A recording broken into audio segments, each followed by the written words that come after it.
minerais não sofrem digestão porque já são pequenininhos, entram direto na circulação. Show de bola, tá certo? Ele fala de glândulas anexas. O que é glândula anexa? São glândulas que participam do sistema digestório, tá? Mas não fazem parte do tubo digestório. Por exemplo, glândula salivar, que produz saliva, pâncreas, que produz suco pancreático, e o fígado, que produz bile. Bile não é uma enzima, tá? Bile é um dissolvidor de gordura. Ele dissolve a gordura, mas ele não é uma enzima. Então, mas principalmente glândula salivar e pâncreas participam diretamente da digestão, mas não fazem parte do tubo digestório. Tá legal? Isso é por isso que eles são chamados de glândulas anexas. Aí ele pede aqui também caminho do ar. A mesma coisa, porra. Olha para você. Ninguém respira pela orelha, pela porra, sei lá, porra. É melhor não falar, mas o caminho normal. Nariz, né? Aí nas fossas nasais, aí vai faringe, deixa eu ver aqui, onde está essa porra? Aqui.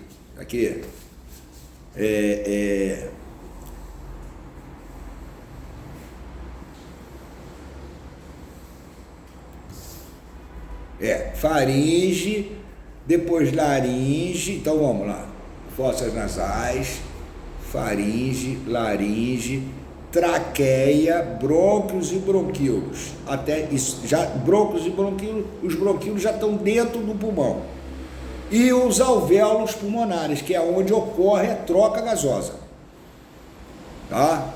Então, aonde ocorre a troca gasosa? Alvéolos pulmonares, onde se localiza? No pulmão. Tá? Então o caminho é esse. Olha para você na hora da prova que você responde isso sem ter que decorar em livro, sem ter que decorar em porcaria nenhuma. A mesma coisa aqui, ó, artéria, diferencia artéria, veia e capilar. Porra, de novo. Artéria, cara, são vasos mais fortes, a musculatura desses vasos, né, que formam esses vasos são muito mais firmes, porque tudo que sai do coração é artéria, então sai com uma pressão muito grande. Então se a artéria fosse um caninho frágil, na hora que o coração apertasse, arrebentava essa porra toda, você ia morrer por hemorragia, né? Então tudo que sai do coração é artéria, tudo que chega ao coração são veias, tá? Então a artéria tem a musculatura muito mais resistente, né? São vasos muito mais fortes, são vasos que saem do coração. Olha só, as veias são vasos que têm uma estrutura mais amena, o diâmetro da sua é menor, né? Porque a circulação do sangue é um pouco menor, ela retorna ao coração. E capilar, cara, são aqueles vasos sanguíneos pequenininhos, que é onde chega no lugar onde a artéria e veia não pode ir, porra. Por exemplo, na ponta do teu nariz, na ponta da tua língua, né? Não tem como chegar uma artéria ali, porra. Então chega o quê? Um vasozinho pequenininho, que um chama de arteríola, outro chama de capilar, outro chama de qualquer outra coisa. Outra coisa que eu quero que vocês saibam, artéria é tudo que sai do coração e transporta gás, transporta sangue arterial. A exceção, uma exceção, a artéria pulmonar transporta sangue venoso. Veias são coisas que transportam sangue venoso. Exceção, veia pulmonar transporta sangue arterial, rico em oxigênio. Valeu? Show de bola. Aí, meu irmão, porra, cadê o cara aqui? Eita porra, onde? Aqui. Explica o trajeto passando pelo coração, meu. Também você vai ter que olhar. Olha só, seu coração é dividido em 4 cavidades, 2 átrios e 2 ventrículos. 2 átrios em cima, átrio direito e esquerdo, e ventrículo direito e esquerdo. O sangue entra pelo átrio e sai pelos ventrículos. Entra por uma veia cava e sai pela artéria aorta. Ali dentro, o trajeto é átrio direito, ventrículo direito, aí coisa vai subindo para sair lá em cima. Tá? Então, ele também diz aqui para você como é que funciona isso aqui. Mas é assim, tá? Entra com veia, porra, e sai com artéria. Entra pelas veias cavas e sai na artéria. O sangue que passa dentro do coração não alimenta o coração, hein, cara? Ele só passa, tá? Só passa. As coronárias são artérias que irrigam o músculo do coração. Porque todo mundo acha que o sangue passou dentro do coração, está sendo alimentado. Não está. Ele está só passando, é igual uma artéria, uma veia. O sangue só passa. Tá? Isso é legal. Vocês estão no terceiro ano, hein, porra. Aí depois ele pede aqui assim, ó, caracterize, porífico, inidário, plateamento, nematamento, molusco. Cara, isso aí, vocês vão ter que ir lá e procurar essas características. Vai pelas principais. Por exemplo, vou falar aqui rapidinho. Porífico, principal característica, corpo cheio de poros. Ponto. Essa é a principal. Claro que ela tem uma porrada de outras características. Por exemplo, ele não tem tecido verdadeiro, porque ele é mais simples, é uma coisa cheia de buraquinho. Não é mais nada. O plateuminto. O plateuminto é um verme de corpo achatado. Exemplo, tênia, solitária, verme achatado. Essa é a principal característica. Nemateuminto, redondinho, igual meu dedo. Lombriga, essa é a principal característica. Molusco, qual é a principal característica? Ter o corpo mole. É claro que em todos eles aqui vai ter muito mais coisas para ser dito.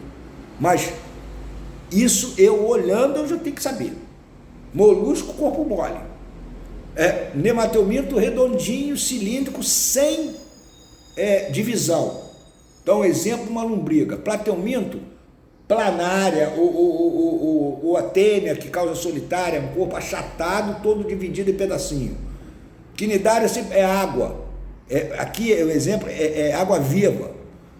Porífero, uma pedrinha cheia de buraquinho. Então, tudo é ali dentro. Como é que é o processo digestório de um porífero? Você não tem estômago, não tem aquilo. Filtração. A água entra pelos poros, é filtrada, o que é bom fica, o que não é, vai embora, igual um filtro comum. Eu estou te dando assim, o mínimo. Você vai lá e olha lá que tem, claro que vai ter um pouquinho mais de característica, que você também, se você souber umas 3 ou 4, eu acho que você consegue fazer a prova, porque não é possível que ninguém vai te perguntar, coloque todas as características de um porífero, toda a característica de um plateuminto, aí você vai falar 3 horas e 40 minutos, é só olhar pela resposta aqui que você vai ver que é enorme, começa aqui, acaba aqui, olha o tamanho disso, aqui na folha está todas as características, por isso que eu já disse para você no inicial, o ideal era que vocês soubessem isso tudo aqui. Isso é sim, aí sim, você soubesse tudo aqui, meu irmão, você não tinha preocupação nenhuma, tu ia passar no Enem, tu ia bombar aí sem apurreação nenhuma. Tá? Aí depois ele vem assim, quais são os componentes de uma cadeia alimentar? Olha só, eu saí de Serivil, agora estou entrando em cadeia alimentar e ecologia. Você tem que ter numa cadeia alimentar, não tem alimentar, hein? Produtor, quem que produza? Produtor.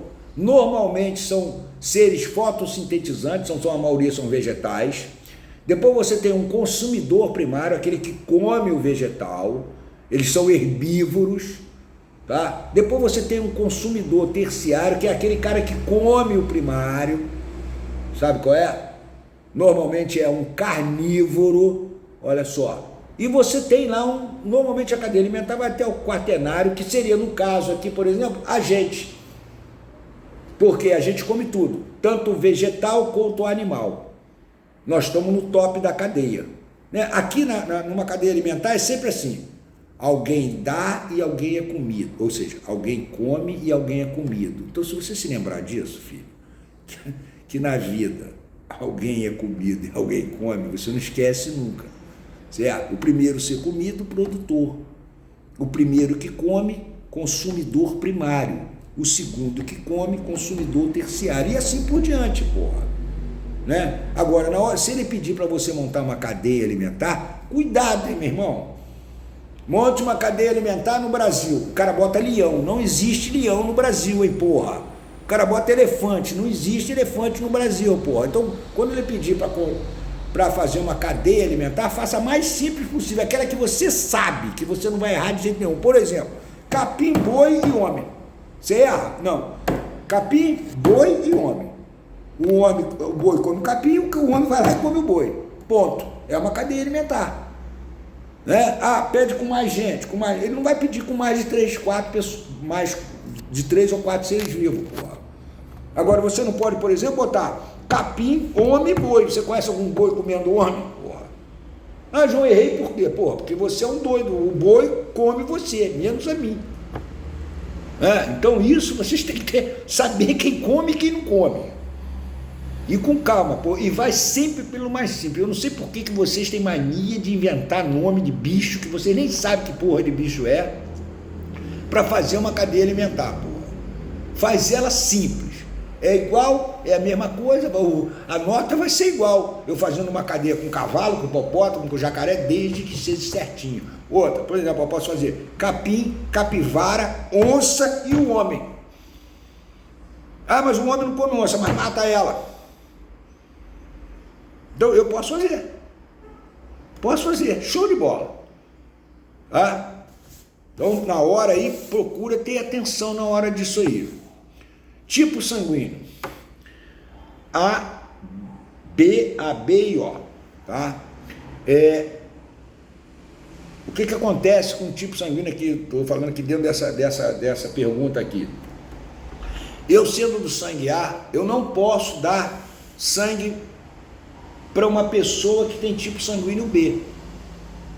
Isso não pode acontecer, tá? Por quê?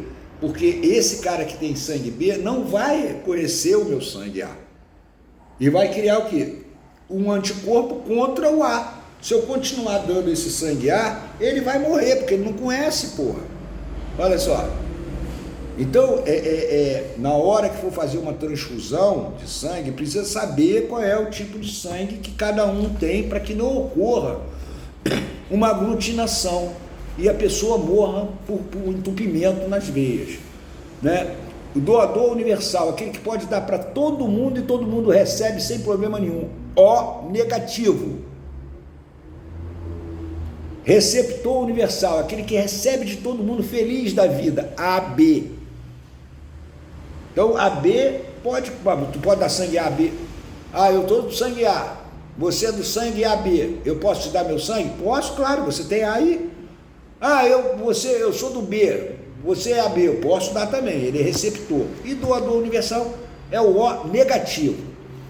Olha só, existe uma doença chamada eristoblastose fetal, tá? Que acontece quando a mulher é negativa, tá? Tem sangue tipo RH negativo e casa com um homem positivo.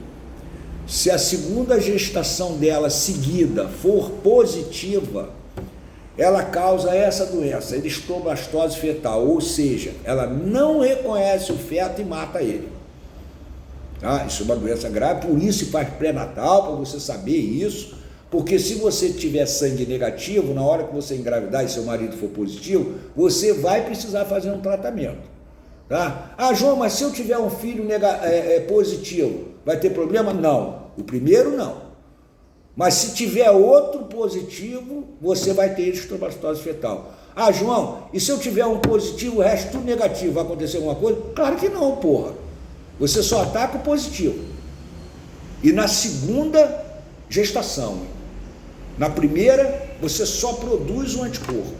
Se na segunda vier positivo de novo, você ataca o seu filho. O nome dessa doença é eristoblastose fetal. Valeu? Foi um prazer inenarrável estar com vocês, mais ou menos, porque eu estou trabalhando pra cacete por causa de vocês, que vocês não têm vergonha nessa cara de ficar em biologia, porra.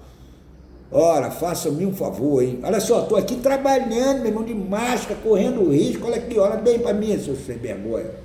Olha, então é o seguinte, outra coisa, se vocês tiverem algum problema aí, vocês têm aquele grupão aí, do terceiro ano, que fala comigo no Zap. Vocês falam comigo no Zap se precisar. Valeu?